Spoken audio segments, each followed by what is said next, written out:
Ronald, te paso el micrófono para el segmento de vivienda resiliente. Muchas gracias. A ti, José, muchísimas gracias. Bienvenidos a todos a esta nueva sesión de este Foro de Ciudades del Sur-Sureste de México y Mesoamérica.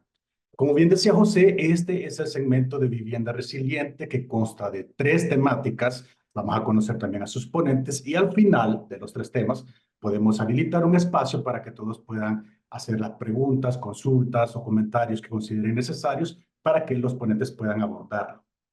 Muy bien, y para iniciar con este segmento, vamos a ver el tema de vivienda sostenible y segura ante riesgos de desastres. Ese es nuestro primer tema.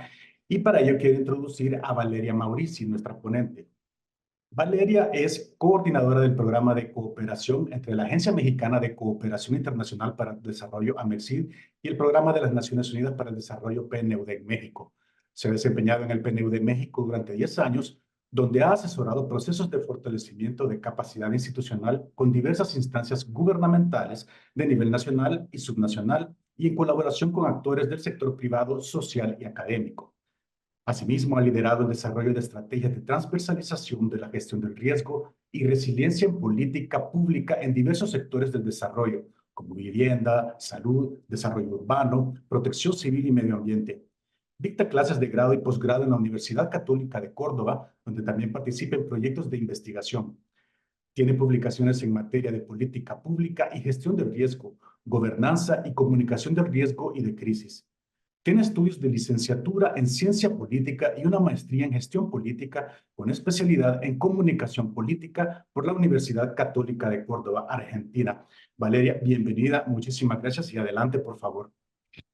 Hola, buenos días. Bueno, muchas gracias a ustedes bueno, a todas las instituciones organizadoras por la invitación al PNUD a participar en estas sesiones. Hemos estado en dos. Esta es la última en la que nos toca exponer sobre un tema.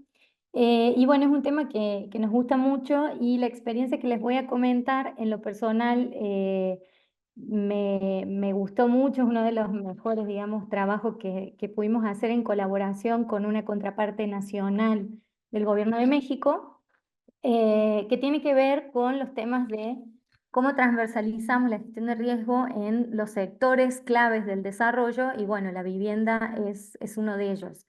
Entonces, para nosotros es un gusto poder comentar esta experiencia. Y bueno, y adelantándome un poquito, la idea era comentar la presentación en dos partes. Una primera muy general para hacer como un repaso de qué significa hablar principalmente de territorios sostenibles y resilientes, que es un tema que ya se ha venido, es un eje, ¿no? De estas sesiones que se han venido teniendo. Escuchamos recién el resumen y por supuesto que esto es transversal a absolutamente todos los sectores del desarrollo. Y entonces es como el marco general en el que nos vamos a mover, pero tiene algunas cualidades o características específicas cuando lo relacionemos con el tema de hábitat y de vivienda, que es el tema en específico que vamos a abordar hoy. A modo de repaso me voy muy rápido en esta primera parte, porque esto supongo que es lo que más ya conocemos, es contextualizar por qué hablamos de desarrollo sostenible o resiliente, por qué le damos estas cualidades al desarrollo. Desde hace más de 25 años, ya diría que bastantes más que 25, porque empezamos en 1984, es decir, 40, justo mi edad también, por eso me acuerdo, con el concepto de la sostenibilidad, el desarrollo sostenible, ¿qué implica esto? Y a eso se le fueron adicionando otras dimensiones a través de diferentes esfuerzos a nivel internacional, que se materializan en esta serie de acuerdos y tratados que ustedes ven acá en pantalla. Es un resumen de los marcos internacionales más importantes en materia de sostenibilidad y resiliencia, que también incluyen el tema de la gestión de riesgos de desastres. O sea, este es nuestro horizonte, hasta acá queremos llegar. ¿Por qué es relevante decirlo? Porque la mayoría de los países de América Latina, incluido México, y otros que sé que también están presentes acá, han ratificado estos acuerdos y eso implica que se comprometen a incorporar estas normativas o estos marcos internacionales en sus políticas y en sus marcos institucionales y legales locales. Eso quiere decir desde el nivel nacional o federal de gobierno hasta el nivel local, que serían municipios, comunidades. Por eso es relevante hablar de eso. Y también algo muy interesante es que en el año 2015 y 2016 tuvimos un hito a nivel internacional, porque es donde se configuran las agendas más importantes que están vigentes hoy. La principal, como todos ya saben, la Agenda 2030, que es la que implementa los Objetivos de Desarrollo Sostenible y los 17 ODS. Hoy nos toca más puntualmente algunas metas relativas al ODS 11, pero también otras agendas muy importantes que se alinean, tiene que ver con el marco de Sendai para la reducción de riesgo de desastre, que es como la agenda más importante específicamente para ese tema, pero que toca a las demás. Y por eso las otras agendas incorporan también el tema de la gestión de riesgo, que es Hábitat 3, donde tenemos la nueva agenda urbana, un marco totalmente indispensable si queremos hablar de vivienda adecuada y de vivienda resiliente, y en los acuerdos de París, en donde empezamos a relacionar el tema de cambio climático, gestión de riesgo, y principalmente cuál es el aprendizaje que tenemos que acordarnos para hablar o contextualizar en una manera más amplia el tema de la resiliencia y el desarrollo. Es que, y esto lo vamos a ver hacia el final, pero me adelanto, los desastres son construcciones sociales, son problemas no resueltos del desarrollo. Entonces, por eso estas agendas incorporan esta visión de que sí podemos hacer algo para prevenir y mitigar el riesgo de desastres y, por supuesto, ¿cuál es el objetivo? Reducir vulnerabilidades y aumentar las capacidades frente a el riesgo de desastres, entendido desde esta perspectiva, que son los problemas que no atendemos en nuestros procesos de desarrollo. Y lo ligo a esta idea de pensar el desarrollo territorial como un complejo de sistemas y de estructuras que no solamente cuando hablamos de vivienda, por ejemplo, centrarnos en la infraestructura física, sino también tiene que ver con otras cuestiones que muchas veces son las más difíciles de incorporar en la política pública, que es un poco lo que queremos aterrizar, supongo, con esta idea de una nueva agenda, ¿no?, de acción climática y urbana que tienen estos webinars. Y eso es que a través del desarrollo territorial nos tenemos que enfocar en la disminución de las desigualdades. Las vulnerabilidades o las desigualdades son una manera de comentar estas características intrínsecas que tienen los procesos de desarrollo que no son sostenibles. ¿Esto qué quiere decir? Que generan más riesgo, que nos ponen, que abren más las brechas de género, por ejemplo, o que no son inclusivos o sensibles a las personas con discapacidades y a los grupos de población que están en condiciones de vulnerabilidad más altas que otras, por ejemplo, pueblos originarios.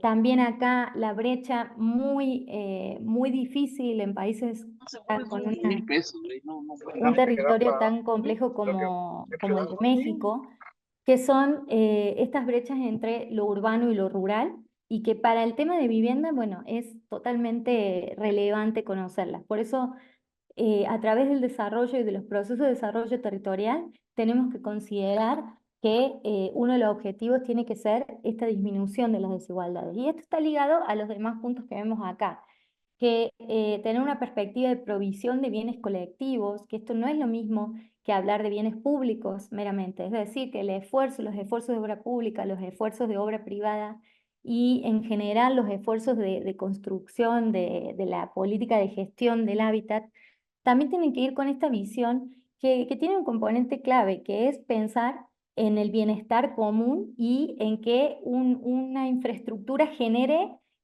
aumente ese bienestar común y no nada más un rédito puntual, económico, político, lo que sea específico, sino que tenga esta visión de comunidad y de bien común. Y por el otro lado, para irme más rápido, Pensar en que también dentro del desarrollo territorial está la conservación, la restauración y la biodiversidad, o sea, estas tres características que tenemos casi siempre ubicadas desde el ámbito del desarrollo ambiental, reconociendo nuestros ecosistemas estratégicos. Son parte de este desarrollo territorial. No podemos pensar el desarrollo urbano o la planeación territorial aislada de los ecosistemas estratégicos. Suena una obviedad, pero muchas veces las políticas públicas, que es cómo materializamos este desarrollo, están totalmente desconectadas en este punto. Y eso hace que tengamos, de nuevo, aumentamos estas brechas de desigualdad porque el acceso a la ciudad o el derecho a la ciudad no se está cumpliendo, porque el respeto de la diversidad, tanto en el ámbito social, económico como ambiental, pues no es una dimensión cuando planeamos el desarrollo. Por eso es relevante traer a la discusión estas dimensiones que son justamente lo que hacen que los procesos de desarrollo no sean ni sostenibles ni resilientes y que a veces son la forma en la que la política pública se va replicando. Tenemos muchísimo de dónde tejer para evitar esto, pero el desafío es aterrizarlo, ¿no? Y bueno, ya para englobar qué significa el desarrollo sostenible más un desarrollo resiliente, es recordar que las tres dimensiones de la sostenibilidad, lo social, lo ambiental y lo económico, tienen que tener un equilibrio. Eso es como la premisa de base. Pero a su vez, si queremos hablar de resiliencia, y ahora sí más entendida como la perspectiva de la gestión de riesgo de desastres la gestión de riesgo de desastres, esto abarca no solamente, como dije, la infraestructura sostenible o resiliente, la vivienda segura, sino también las dimensiones políticas y sociales de lo que implica hablar de política pública. Esto es gobiernos más inclusivos, la participación política ciudadana más activa, una sociedad que entiende y comprende estos riesgos y por tanto eso va más alineado con lo que decíamos de disminuir las vulnerabilidades y las desigualdades en los territorios a través de estas políticas de gestión del territorio y que tengan esta visión de sostenibilidad y resiliencia. Como dije, íbamos a volver al principio.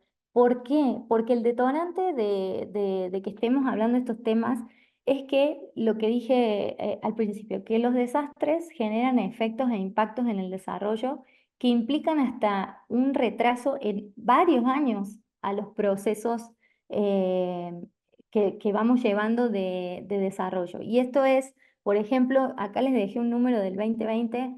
Está un poquito desactualizado. El CENAPRED, que es el Centro Nacional de Prevención de Desastres, saca todos los años este número. Habría que ver si ya tenemos el de 2023, por ejemplo. Para México implica un 0,14 del Producto Interno Bruto, o sea, es un montón. Pero más allá de que México es un país enorme y su PIB también es enorme, en países más pequeños poblacionalmente hablando, pero de mucha extensión territorial, pero también donde los efectos de los desastres son muy importantes en el desarrollo, por ejemplo, Argentina. En Argentina también el impacto es muy grande, ¿por qué? Porque afecta a los medios de vida, que era lo que decíamos cuando pensamos en las tres dimensiones de la sostenibilidad. ¿Y esto a qué va ligado? A que la gestión del riesgo empieza desde los procesos de planeación del desarrollo, porque justamente entendemos que el desastre es una construcción social derivada de la no atención de estas vulnerabilidades existentes en el territorio. Ese sería, digamos, lo que deriva en por qué, y acá les dejo esta que me gusta mucho, desastres no son naturales. Esa idea, por favor, quitémosla de la mente, quitémosla del discurso, quitémosla principalmente de todos nuestros documentos. Todavía adentro también de PNUD a veces se nos escapa algún desastre natural. Y eso es una limitante en pensar justo todo lo que hablamos anteriormente, que la planeación del desarrollo incorpore una visión de resiliencia y sostenibilidad. Y esto nos lleva también a la segunda parte, que es cómo hacemos este hábitat resiliente y esta vivienda adecuada, que son derivan de estos marcos internacionales que vimos en términos generales de las aspiraciones y las características que tienen que tener, pero ¿por qué vivienda y desastres? ¿Por qué juntar estas dos cosas? Porque donde mayores daños y pérdidas muchas veces tenemos es en el sector vivienda. Bueno, hay otros caminos y puentes, son los donde más tenemos daños y pérdidas. ¿Por qué? Porque precisamente estamos planeando o estamos gestionando estas infraestructuras sin considerar las dimensiones del desarrollo sostenible, que serían y incluyen la gestión de riesgo de desastres. Es decir, pensar en las vulnerabilidades existentes en el territorio y hacer el análisis de riesgo. Precisamente con esta visión que parte de lo que ya les dije, tener políticas públicas principalmente con un enfoque territorial, y esto tiene muchos condimentos. Esto implica que los temas que son transversales, por ejemplo, género, por ejemplo, cambio climático, por ejemplo, gestión de riesgo de desastres, es decir, que se tienen que incluir desde el momento de la definición del problema público, que es la instancia 1, cuando hablamos del ciclo de las políticas públicas, hasta el monitoreo y la evaluación de lo que estamos implementando. Cuando hablamos de política pública, en la realidad la vemos a través de programas, proyectos, normativas, presupuestos, estructuras organizacionales, mecanismos de gobernanza, es decir, consejos, comités, etcétera. Y todo ahí es donde se tiene que dar esta discusión que parte de una visión de gobernar o de gobernanza del riesgo, que tiene un enfoque territorial, es decir, pensamos en los impactos que tienen nuestras políticas en el territorio, y que tiene un enfoque de disminución de desigualdades, de provisión de bienes comunes y bueno, lo que ya dijimos. Con eso en mente, tuvimos una colaboración que comenzó en 2020 y la CONAVI la sigue implementando, que eso nos da mucho gusto, de trabajo con la Comisión Nacional de Vivienda y el PNUD, en donde la consigna fue, bueno, cómo transversalizamos en la estructura operativa, institucional y en los programas y proyectos que la CONAVI también diseña e implementa la gestión de riesgo de desastres. Lo primero que hicimos fue pensar en estas premisas de la estrategia que íbamos a proponer, y para eso hicimos todo un análisis de todos los marcos legales, tanto internacionales como nacionales, que tenemos para hablar de este tema. Y la primera consideración, también puede ser una obviedad, pero muchas veces en la práctica no se da así, es pensar a la vivienda como parte del hábitat. Por eso hablamos de hábitat resiliente. No podemos pensar nada más en una estructura de vivienda segura o sostenible si no tenemos un entorno que la acompañe. Y eso incluye los lazos sociales, políticos, las actividades económicas que tienen las personas y que crean en su territorio. Por eso le dan valor a donde está la vivienda. Y a veces los procesos de reubicación, por ejemplo, no son tan exitosos. ¿Por qué? Porque no se consideran estas otras estructuras que vamos a llamarles blandas, que a veces no están en los procesos de desarrollo de la gestión habitacional. Y algo muy importante también a tener en cuenta, que México y otros países de la región, Argentina y, si mal no recuerdo, en Chile hay algunas experiencias también en Colombia, tenemos la visión de la producción social de la vivienda. ¿Esto qué significa? ¿Qué se hace? Las personas interesadas, las beneficiadas, participan activamente del proceso de diseño y construcción de la vivienda. Eso es una forma diferente de trabajar la gestión habitacional, y que también implica una serie de desafíos en la práctica.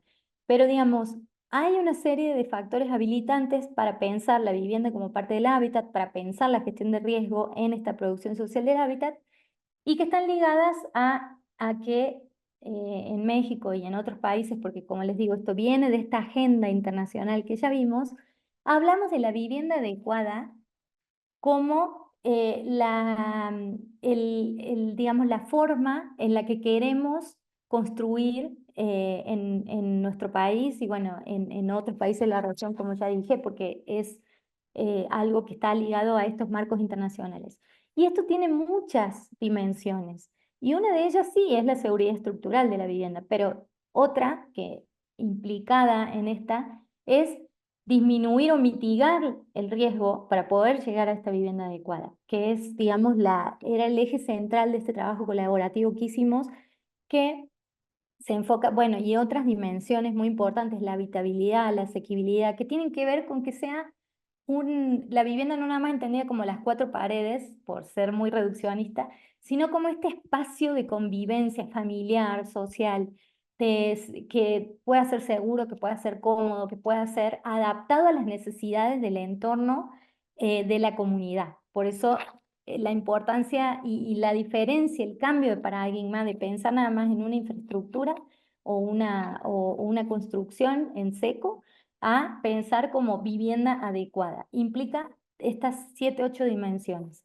Y también algo muy importante para reducir brechas de géneros, que es la seguridad jurídica en la tenencia de la tierra. No sé si sabían, no me animo acá a decir un número porque no estoy al tanto de las últimas estadísticas, pero en general las mujeres son quienes menos pueden probar la tenencia de la tierra por procesos históricos y culturales, ¿no? que siguen en el territorio. Y eso hace que, por ejemplo, en situaciones de desastre muchas veces no accedan a los programas de reconstrucción porque no podemos probar esto. En México se ha hecho un esfuerzo muy importante para poder disminuir que esto no pase, pero es una realidad y también tiene que ver con las diferentes contextos, entornos urbano-rural, en donde esto se da más, ¿no? Más o menos. ¿Qué hicimos? Bueno, con todas estas premisas, trabajamos una estrategia de fortalecimiento institucional que básicamente era cómo metemos, cómo incorporamos, cómo transversalizamos, que es una palabrita que a veces es difícil de darle un sentido concreto, la gestión de riesgos de desastre para tener esta vivienda adecuada, segura, sostenible, a través de la capacidad institucional de la Comisión Nacional de Vivienda. Repito mucho esto porque en los procesos de planeación del desarrollo, este es un ejemplo concreto de cómo logramos o queremos ir a través de la capacidad institucional para poder realmente reducir el riesgo. Hay unos facilitadores que la gestión de riesgo de desastres nos proporciona para poder llegar a esta vivienda adecuada, porque muchas veces se piensa en todos estos enfoques transversales como cosas extras que tenemos que hacer. Realmente es al revés.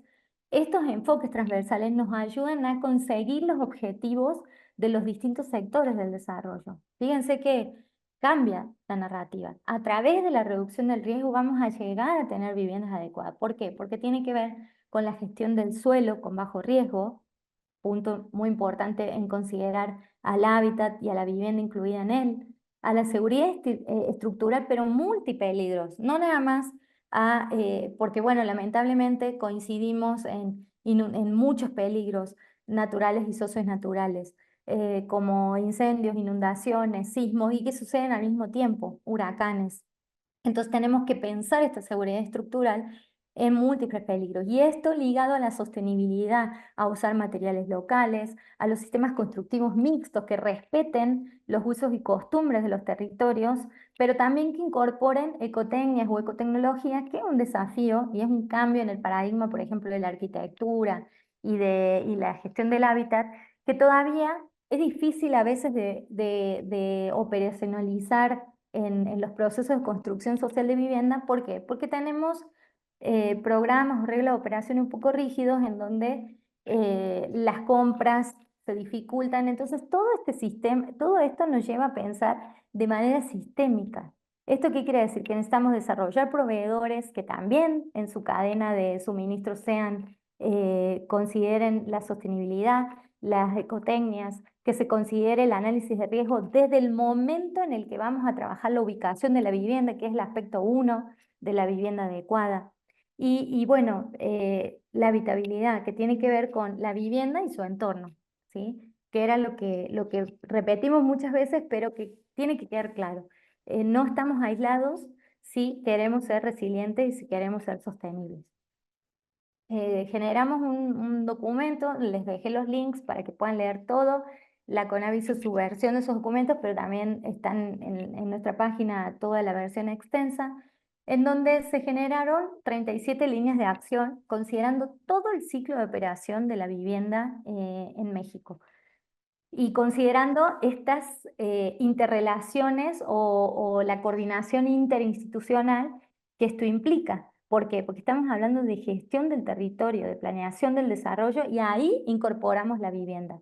Esto implica trabajar con quienes son los encargados de las políticas de suelo. En México tenemos el INSUS, que es el Instituto Nacional de Suelos, que es algo muy interesante, porque desde la gestión del suelo es el nivel cero para la reducción y la prevención del riesgo de desastres, y la acción climática, precisamente, es donde lo podemos ver tangiblemente, muy ligado al rol local de los municipios. Y eso es un desafío realmente en coordinar multinivel. Por otro lado, pero dictar la política de suelo ya es un gran avance. Por otro lado, tenemos otras instituciones que se dedican a la construcción de vivienda, no a la construcción social de vivienda, como ya dije. Y bueno, todo esto, todos esos marcos normativos, atribuciones, capacidades institucionales, lo tuvimos en cuenta para proponer esta línea de acción. Y de acá me gustaría rescatar que estos 9 ámbitos de intervención, para que ustedes vean que cuando hablamos de transversalizar la gestión de riesgo para una vivienda adecuada, tenemos que considerar las dimensiones de la capacidad institucional y de la política pública, que un poquito es lo que les decía al inicio de la presentación. Tiene que ver con los arreglos institucionales que hay que hacer, esto que les mencioné, las cadenas de suministros, el desarrollo de proveedores, las compras, las reglas de operación de los programas y proyectos, todo eso está implicado en el proceso. También que estos procesos sean más eficientes, esto tiene que ver con la mejora regulatoria, tiene que ver con, y acá entra, por ejemplo, este tema de considerar los requisitos que estamos pidiendo dentro de los contextos de los programas, por ejemplo, la tenencia de la tierra en contextos de desastre, de emergencia, todo ese tipo de cosas también está incluido. Y cuestiones más blandas, vuelvo a decir, para que se acuerden nada más, no porque las llamemos así, son iguales de importantes. Las instancias de gobernanza, es decir, pueden ser formales o no, pueden estar en un marco normativo o puede ser la manera de trabajar entre las áreas y en los distintos niveles de gobierno. ¿Por qué? Porque la operatoria de estos programas de vivienda social se da en el territorio, no a nivel nacional donde se dirige nada más la política. Por eso, digamos, lo traigo a colación.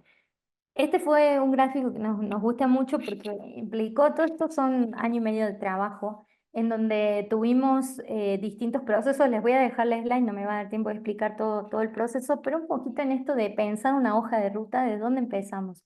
Empezamos analizando la capacidad institucional que tenemos, la actual. Esto refleja todas estas dimensiones que ya vimos.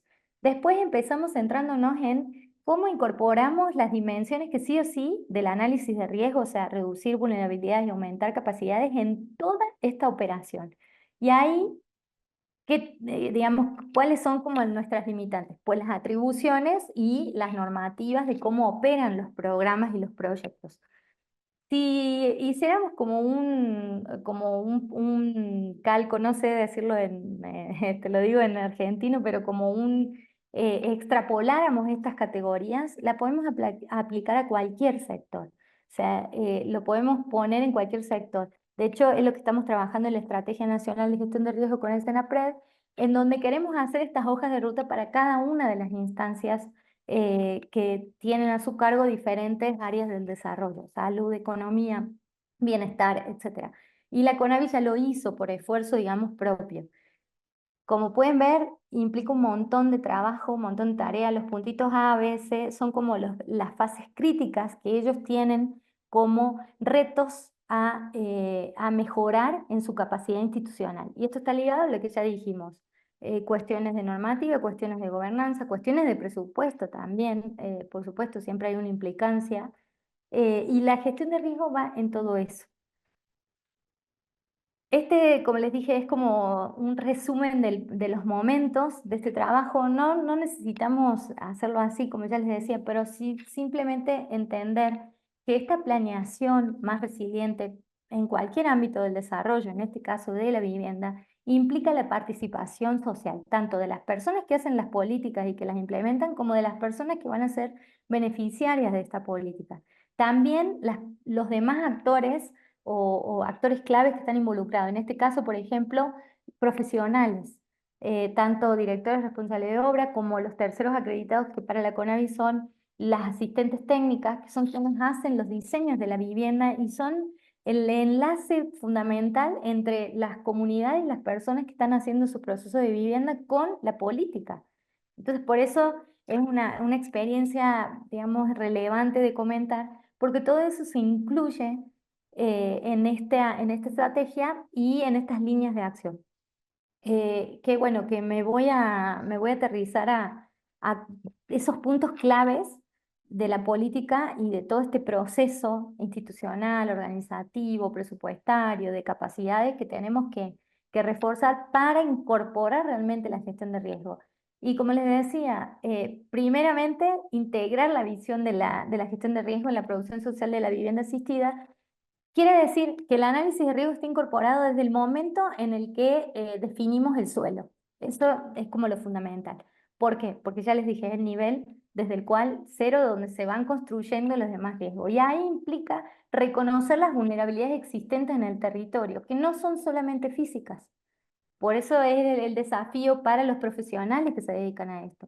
No es solamente física. Hay un montón de herramientas, pero esto va ligado a la segunda reflexión. Necesitamos reforzar estos mecanismos y herramientas de evaluación cuantitativa de los niveles de riesgo. Tenemos herramientas, tenemos manuales, tenemos un montón de cosas que ya han producido el SENAPRED, pero también a nivel internacional, que son desde el nivel comunitario hasta niveles más complejos de infraestructura, pero que a veces nos cuesta cuantificar este nivel de riesgo. ¿Por qué es importante cuantificarlo? Porque eso va ligado directamente a definir las medidas de mitigación que van dentro del diseño de la vivienda. O sea, cuando pensamos en la vivienda en este sentido del hábitat resiliente, los mecanismos y las medidas de mitigación o de reforzamiento estructural o de seguridad de la vivienda incluyen también aspectos sociales, económicos, las relaciones y las principales actividades de la comunidad, y entre otras. Y bueno, ya para finalizar, lo que les decía, que estas capacidades se promueven no solo en la institución, sino también en toda su red de actores estratégicos, y por eso un actor clave en este sentido, que es un modelo que se replica en otros países, como les dije, tiene que estar en los prestadores de servicio. Y entonces eso como que inicia y cierra el ciclo de poder tener una vivienda sostenible, una vivienda adecuada. Y bueno, hasta acá lo dejo porque me parece que ya estamos en el tiempo, ahí se me dicen. Eh, y acá les dejo los documentos para que los puedan ver. Son cosas, como les comentaba, muy prácticas y muy aterrizables a otros contextos, pero me parece interesante, y con esto cierro, que la CONAVI está haciendo o ha hecho ya una serie de modificaciones para poder realmente operacionalizar todas estas líneas de acción que dijimos, y que la gestión de riesgo de desastres sea parte de la construcción social de vivienda. Muchas gracias. Valeria, muchísimas gracias por compartir con nosotros esta contextualización y acciones que pues, nos pueden llevar hacia procesos de desarrollo de territorios sostenibles y resilientes, siempre guardando el equilibrio entre las dimensiones social, ambiental y económico.